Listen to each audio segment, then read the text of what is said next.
Hello viewers, আসসালামু আলাইকুম। আমি আবারও অনেক দিন পর আপনাদের সামনে চলে এসেছি আমার নতুন ভিডিও নিয়ে।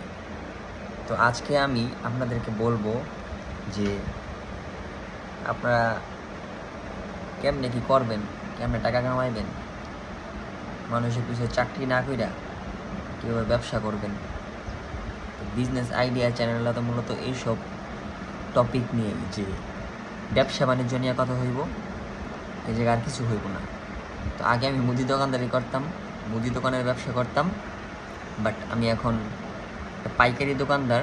তো সেখানে কাপড়, রেডিমেড কাপড় বিক্রি করা হয়।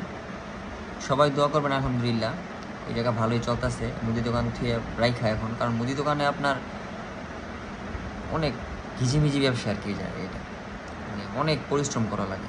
এত পরিশ্রম করে আমি পারি না, সেজন্য আমি মুদি দোকান বিক্রি করে আমি এখন ভালো জায়গায় একটা দোকান নিয়েছি। আলহামদুলিল্লাহ সবাই দোয়া করবেন যে আলহামদুলিল্লাহ আমি যাতে ভালোভাবে ব্যবসা করতে পারি, ব্যবসা করে আল্লাহর রহমতে হালাল পথ উপার্জন করতে পারি, ফ্যামিলির সংসার নিয়ে ভালো থাকতে পারি। আল্লাহ হাফিজ।